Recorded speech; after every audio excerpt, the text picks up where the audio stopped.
चलिए बच्चों आज हम करने जा रहे हैं अपना पार्ट 2 ऑफ केमिकल बॉन्डिंग, जिसमें हम बेसिकली क्वेश्चन नंबर 11 से क्वेश्चन नंबर 20 तक डिस्कस करने वाले हैं। तो बच्चों देखिए, सबसे पहले आपके सामने दिया गया है which of the following substance will hydrogen bond be strongest. इनमें से किन सब्सटेंस का हाइड्रोजन बॉन्ड स्ट्रॉन्गेस्ट है। देखिए बेटा, हमने ये क्वेश्चन हमने फर्स्ट पार्ट में भी डिस्कस किया था कि बेटा वाटर के अंदर जो हाइड्रोजन बॉन्डिंग होती है वो चार बॉन्ड बनते हैं। हाइड्रोजन बॉन्डिंग बहुत ही ज़्यादा स्ट्रॉन्ग बन पा रही होती है, स्ट्रॉन्गेस्ट होती है। तो बेटा ये हम ऑलरेडी डिस्कस कर चुके हैं, वो HF से भी ज़्यादा स्ट्रॉन्गेस्ट होती है, हमने ये पढ़ा था। तो बेटा याद रखना, मैंने आपको पहले भी बताया था कि हाइड्रोजन बॉन्डिंग जो होती है वो डिपेंड करती है ऑन डिफरेंस ऑफ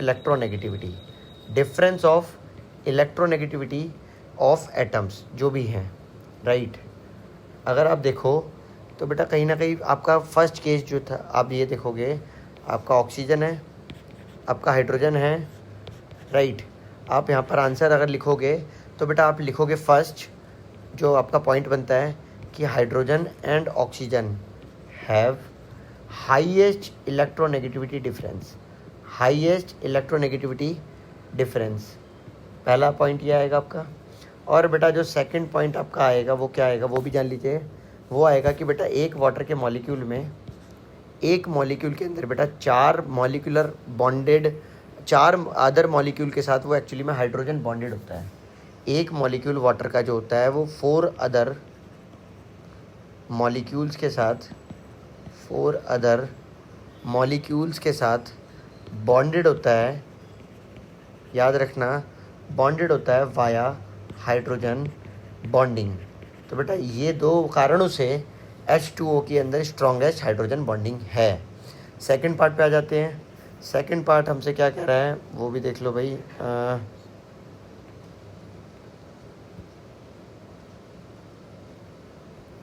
राइट, देखो हमसे सेकंड पार्ट में क्या कह रहा है हमसे। देखो बेटा, हमसे सेकंड पार्ट में कह रहा है if the electronic configuration of element is इतना, राइट। तो the 4 electron involve in the chemical bond formation are. बेटा कौन कौन से 4 इलेक्ट्रॉन इन्वॉल्व होंगे बॉन्डिंग में। बेटा याद रखना, बॉन्डिंग में हमेशा आउटर मोस्ट शेल के इलेक्ट्रॉन इन्वॉल्व होते हैं। बेटा बॉन्डिंग के अंदर बॉन्ड फॉर्मेशन में हमेशा आउटर मोस्ट शेल के जो इलेक्ट्रॉन्स रहते हैं वही पार्टिसिपेट करते हैं। तो बेटा इसका आंसर सीधा होगा कि आप देखो ये वाले जो 4 इलेक्ट्रॉन हैं 3d2 4s2, ये वाले इलेक्ट्रॉन कहीं ना कहीं पार्टिसिपेट करेंगे बॉन्डिंग में, क्योंकि यही आउटर मोस्ट हैं। तो बच्चा इसका आंसर हो जाएगा आपका 3d2 4s2। अगला क्वेश्चन है sp2 हाइब्रिडाइजेशन का एंगल क्या है। बेटा sp2 का एंगल रहता है 120 डिग्री, sp का एंगल रहता है 180 डिग्री। और बेटा याद रखना टेट्राहेड्रल का एंगल क्या होता है। टेट्राहेड्रल का एंगल होता है 109.5 डिग्री या फिर 109 डिग्री 28 मिनट। आप कुछ भी कह सकते हैं, 109 डिग्री 28 मिनट या 109.5 डिग्री। दोनों बातें एकदम करेक्ट हैं। चलिए तो बच्चों इसका आंसर हो जाएगा 120 डिग्री। अगले क्वेश्चन पर मूव करते हैं। अगला क्वेश्चन हमसे कह रहा है बेटा, क्वेश्चन नंबर अगर हम देखें, क्वेश्चन नंबर है 14। बेटा क्वेश्चन नंबर 14 हमसे क्या कह रहा है, आइए देखते हैं। देखो बेटा हमसे कह रहा है कि इलेक्ट्रॉनिक कॉन्फ़िगरेशन दी गई है एलिमेंट्स की 14 से 17 तक, जो कि ये है, एक minute. The electronic configuration of the element A, B and C are given. Answer the questions from 14 to 70। अच्छा, क्वेश्चन नंबर 14 से 17 तक आंसर करना है इन्हीं इलेक्ट्रॉनिक कॉन्फ़िगरेशन को देख करके। बेटा अगर हम देखें तो ये हमारा नियॉन है कहीं ना कहीं। अगर हम देखें ये जो है हमारा बेटा, ये हमारा फॉस्फोरस है, और ये जो हमारा ये क्लोरीन है। बेटा इसने बोला है stable form of A is. बेटा A की स्टेबल फॉर्म क्या है। बेटा नियॉन जो एक नोबल गैस है वो हमेशा अकेले रहना पसंद करती है, राइट। ये आप सभी को पता है कि नोबल गैसेस जो होती है वो हमेशा अलोन रहती हैं। तो बेटा इसका जो करेक्ट आंसर होगा 14th का वो यही होगा कि वो हमेशा अकेले रहना पसंद करती है। वो हमेशा मोनोवेलेंट नहीं, वो हमेशा मोनो एटॉमिक फॉर्म में रहना पसंद करती हैं। तो नोबल गैसेस हमेशा मोनो एटॉमिक फॉर्म के अंदर रहती हैं। आंसर ए पार्ट आ जाएगा। सेकंड पार्ट की अगर हम बात करें, the stable form of carbon may be represented by the formula. बेटा कार्बन की जो स्टेबल फॉर्म है वो किससे रिप्रेजेंट की जाएगी? तो बेटा याद रखना इसका आंसर आएगा C2। आप नहीं सॉरी सी की ना बेटा, सी की, अच्छा मतलब सी की, कार्बन की नहीं, सॉरी ये सी की, ये सी एलिमेंट है, इसकी स्टेबल फॉर्म क्या होगी? बेटा याद रखना सी की स्टेबल फॉर्म होगी क्या? बेटा जो क्लोरीन है उसको एक इलेक्ट्रॉन की कमी है। आप देख सकते हो लुईस के अकॉर्डिंग अगर मैं आपको इसको समझाऊं तो उसके वैलेंस शेल में 7 इलेक्ट्रॉन है, उसे 1 इलेक्ट्रॉन की नीड है। अगर हम 1 इलेक्ट्रॉन बढ़ा दें किसी तरह से, राइट, अगर हम उसका 1 इलेक्ट्रॉन बढ़ा दें किसी तरह से, तो आप देखोगे बेटा कहीं ना कहीं उसका ऑक्टेट पूरा हो जाता है। तो बेटा उसको 1 इलेक्ट्रॉन की नीड है और वो दुकेला हो जाएगा अगर 1 इलेक्ट्रॉन हम उसे दे दें। तो बेसिकली उसको 1 इलेक्ट्रॉन की नीड है, वो Cl2 बन जाएगा। तो आंसर हो जाएगा बेटा बी पार्ट। आगे बढ़ जाते हैं। Molecular formula of the B and C's. बेटा बी जो है वो 3 इलेक्ट्रॉन की नीड रखता है, उसे 3 इलेक्ट्रॉन गेन करने हैं, 3 इलेक्ट्रॉन गेन करने हैं। बेटा क्लोरीन को 1 इलेक्ट्रॉन शेयर करना है, राइट, और बेटा आपका फास्फोरस को 3 इलेक्ट्रॉन शेयर करने हैं। तो आप समझ सकते हो बेटा फास्फोरस की जो वैलेंसी रहेगी वो रहेगी कहीं ना कहीं B+3, क्लोरीन की जो वैलेंसी रहेगी वो रहेगी कहीं ना कहीं C-1। आप जानते हो बेटा ये बन जाएगा Bc3, ये बन जाएगा बेटा Bc3। तो इसका आंसर हो जाएगा डी पार्ट। आई होप यहाँ तक समझ आ गया होगा। इसके बाद अगर हम बात करें the bond between B and C is, बेटा बी और सी के अंदर जो बॉन्ड होगा वो कैसा होगा? बेटा याद रखना इनके बीच में शेयरिंग हुई है इसलिए कोवेलेंट बॉन्ड होगा। शेयरिंग से हमेशा बेटा याद रखना, शेयरिंग ऑफ इलेक्ट्रॉन से हमेशा कोवेलेंट बॉन्ड बनता है, कोवेलेंट बॉन्ड बनता है। बच्चों 18वें क्वेश्चन की बात करें तो हमसे क्या कह रहा है? 18वें क्वेश्चन में कह रहा है हमसे कि मॉलिकुलर ऑर्बिटल N2 का क्या रहेगा, N2 की इलेक्ट्रॉनिक कॉन्फ़िगरेशन क्या रहेगी, ऑर्डर ऑफ अगर करेक्ट क्या होगी? देखो बेटा मैंने आपको लास्ट वीडियो में भी पढ़ाया था, जब भी हमें इलेक्ट्रॉन फिल करनी होती है, N2 की बात चल रही है, यानी कि इक्वल टू 14 इलेक्ट्रॉन हमें भरने हैं, यानी कि यहाँ हमें भरने इलेक्ट्रॉन्स। तो इसे नीचे लेकर चलते कॉपी करके। देखो बच्चों हमें इलेक्ट्रॉन फिल करने हैं, अगर हमें इलेक्ट्रॉन फिल करने हैं, देखो बेटा अगर हमें इलेक्ट्रॉन फिल करने हैं तो हम इसे यहाँ भरेंगे, और अगर हम इसे यहाँ भरेंगे जब इलेक्ट्रॉन्स को, तो अब आप ज़रा ध्यान से सुनना और समझना बच्चों। देखो हमें 14 इलेक्ट्रॉन को भरना है। 14 इलेक्ट्रॉन को जब हम भर रहे हैं तो बेटा 2, 2, 4, 2, 6, 2, 8 और 2, 10, 2, 12 और 2, 14। तो बेटा देखो 14 इलेक्ट्रॉन हमने भर दिए। हमने क्या भरा? हमने भरा बेटा सबसे पहले π2px π2py के बराबर है। तो बेटा अगर हम देखें π2px π2py के किस ऑप्शन में बराबर है? पहला ही ऑप्शन है बेटा। देखो बेटा बट इसमें ना प्रॉब्लम ये है कि इन सब ने π* दिया हुआ है। देखो बेटा π* अगर इन्होंने दिया है, σ2pz दिया हुआ है, π2py दिया हुआ है। देखो इन्होंने इसके आगे की इलेक्ट्रॉनिक कॉन्फ़िगरेशन दी है, इसके आगे का इन्होंने दिया ऑर्डर, यानी कि इन्होंने कहाँ से कहाँ तक का ऑर्डर दिया मैं आपको एक बार हाईलाइट करके दिखाता हूँ। इन्होंने बेटा ये, और बच्चों इन्होंने कहीं ना कहीं ये हमारे को यहाँ तक दिया है। अब देखो बेटा कहीं ना कहीं आप देखो सबसे पहले आएगा π2py, यहाँ भी है, यहाँ भी है, यहाँ भी है, यहाँ भी है। फिर आएगा σ2pz, यहाँ भी है, यहाँ भी है, यहाँ भी है और यहाँ भी है। बट बेटा देखो यहाँ पर लिखा है एनर्जी इसकी ज़्यादा है, तो ये गलत हो गया और ये भी गलत हो गया। क्यों? क्योंकि इन्होंने एनर्जी का साइन यहाँ बनाया, इसकी वजह से रॉन्ग हो गए। हमें पता है बेटा एनर्जी इधर जाते टाइम ही बढ़ती है, हमें ये बात हमने याद कर रखी है बच्चों, आपको याद होगा हमने ये पढ़ रखा है कि एनर्जी इधर जाते टाइम ही बढ़ती है, राइट, एनर्जी इधर जाते टाइम ही बढ़ती है। तो बच्चों अगर ऐसा हमें पता है तो अल्टीमेटली जो हमारे पास आएगा वो ये आएगा कि एनर्जी उधर जाते टाइम ही बढ़ रही होती है। तो बी और डी तो वैसे ही कट गए। अब बेटा देखो यहाँ पर फिर ये गलती, अब ये देखो कहीं ना कहीं थर्ड वाला भी इसलिए रॉन्ग हो गया क्योंकि उसने फिर एक गलती करी है, उसने कर दिया यहाँ पर एक मिस्टेक।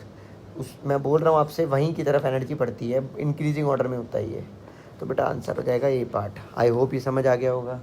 चलिए इसके बाद अगर हम आगे देखें, विच of the following statement is not correct. बेटा स्टेटमेंट कौन सा करेक्ट नहीं है, राइट। देखो बेटा तो beryllium do not stable molecule. देखो बेटा, जब आप एक्चुअली में बेरिलियम को भरोगे इसी इलेक्ट्रॉनिक कॉन्फ़िगरेशन के अकॉर्डिंग, अगर आप भरोगे इसको, मैं आपको भर के दिखाता हूँ, तो ध्यान से सुनना बच्चों क्या होगा।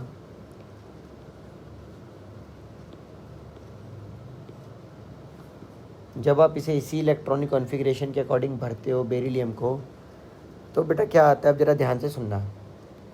देखो, बेरिलियम के अंदर होता है बेटा आपके 4 इलेक्ट्रॉन। बेरिलियम के अंदर होते हैं आपके वैलेंस 2 होते हैं, तो 2 एक बेरिलियम के, 2 दूसरे बेरिलियम के, टोटल मिला के 4 इलेक्ट्रॉन हमें भरने हैं बेटा। 2 यहाँ आ जाएंगे, 2 यहाँ आ जाएंगे, 2 यहाँ आ जाएंगे, 2 यहाँ आ जाएंगे। बेटा जब आप देखोगे कि आपके 4 इलेक्ट्रॉन आ चुके हैं, आप जब बॉन्ड ऑर्डर निकालोगे तो बॉन्ड ऑर्डर होता है half bonding electron minus anti bonding electron.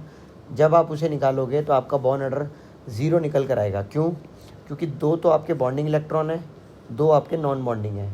तो बेटा 4 minus 2 right, 2 minus 2 divide by 2, तो ये आपका 0/2, ये 0 आ जाएगा निकल करके। और बेटा बॉन्ड ऑर्डर 0 है, इसका मतलब ये एग्जिस्ट नहीं करेगा, तो आंसर ए पार्ट हो गया। फर्स्ट पार्ट तो करेक्ट है बेटा, बट उसने पूछा हमसे नॉट करेक्ट बताना है। अब ए पार्ट तो करेक्ट है बच्चों। He2 इज़ नॉट स्टेबल, इसने बोला He2 स्टेबल नहीं है बेटा, जबकि एक्चुअली में He2 स्टेबल है। He2 इज़ नॉट स्टेबल बेटा, हाँ ये बात भी सच है। सॉरी बच्चों, ये भी एकदम करेक्ट है। क्यों? क्योंकि अब जब भरोगे इलेक्ट्रॉन, तो आप जानते हो हीलियम के अंदर 2 वैलेंस इलेक्ट्रॉन होते हैं और 2 हीलियम है, तो बेटा टोटल 4 इलेक्ट्रॉन हो जाएंगे। जब आप इनको फिल करोगे तो ये यहाँ तक 2 आएगा, यहाँ 4 भरे जाएंगे, यहाँ तक आप देखोगे इसका भी बॉन्ड ऑर्डर 0 निकल कर आएगा, इसका भी बॉन्ड ऑर्डर 0 आएगा, ये भी स्टेबल नहीं है राइट।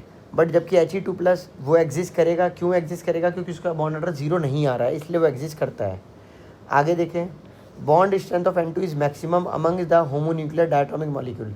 बेटा ये बात भी सच है। बॉन्ड ऑर्डर जब आप इसका निकालोगे N2 का, तो बॉन्ड ऑर्डर उसका 3 निकल कर आएगा बेटा, बॉन्ड ऑर्डर 3 निकल कर आएगा। आपने क्या करना है, आपने N2 के 14 इलेक्ट्रॉन भर देने हैं। कैसे भरने हैं? 2 यहाँ पर, 2 यहाँ पर, 2 यहाँ पर, 2 यहाँ पर, 8 हो गए। 2 यहाँ पर, 2 यहाँ पर, 12 हो गए, और 2 यहाँ पर 14 हो गए। जब आप इस तरह से इलेक्ट्रॉन फिल करेंगे बच्चों, तो आपको पता चलेगा कि इसका बॉन्ड ऑर्डर, जब आप बॉन्डिंग माइनस एंटी बॉन्डिंग करके निकालोगे तो 3 आएगा, जो कि मैक्सिमम है, जो बताता है कि N2 के नाइट्रोजन के बीच में ट्रिपल बॉन्ड है, जो कि बहुत ज़्यादा स्ट्रॉन्ग है। ठीक है, तो ये भी एकदम करेक्ट है बेटा। अब डी पार्ट की अगर हम बात करें, लिखा है the order of energies of the molecular orbital of N2 is इतना।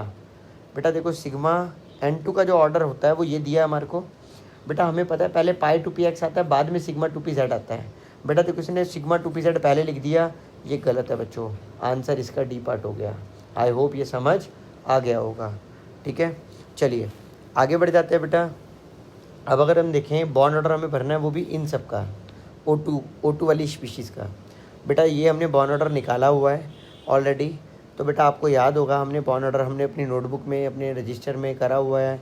क्या है बेटा बॉन्ड ऑर्डर जब हम निकालते हैं, तो ध्यान से सुनना बेटा, हमारे O2+ का बॉन्ड ऑर्डर क्या निकल कर आता है बेटा। O2+ का जब हम बॉन्ड ऑर्डर निकालते हैं तो 2.5 आता है बेटा। जब हम O2 का बॉन्ड ऑर्डर निकालते हैं तो 2 आता है निकल करके, और जब हम O2- का बॉन्ड ऑर्डर निकालते हैं तो वो 1.5 आता है राइट। और बेटा इस वजह से ऑर्डर आपका हो जाएगा स्टेबिलिटी का, या बॉन्ड ऑर्डर का जो ऑर्डर हो जाएगा वो हो जाएगा बेटा O2+ सबसे पहले, और फिर उससे बाद O2, और फिर सबसे लास्ट में O2-2-। आंसर हो जाएगा बेटा आपका बी पार्ट। अगर किसी बच्चे को क्वेश्चन नहीं आता है तो बेटा वो मेरे से पूछ सकता है, क्योंकि बेटा बॉन्ड ऑर्डर निकालना हमने सीखा हुआ है। इसमें बेसिकली हमें कुछ नहीं करना है। बॉन्ड ऑर्डर में हमें इलेक्ट्रॉन फिल करने हैं, और इलेक्ट्रॉन फिल करने हैं मोर देन 14 वाले केस को यूज़ करके राइट।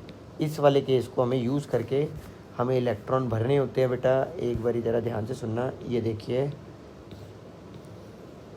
राइट, आपको इसी वाले केस को यूज़ करके आपको इलेक्ट्रॉन फिल करने होते हैं बेटा राइट। ये आपने याद रखना है। अब आप ज़रा देखोगे, जब आप एक्चुअली में इलेक्ट्रॉन फिल करके देखोगे बेटा, तो आपको पता चलेगा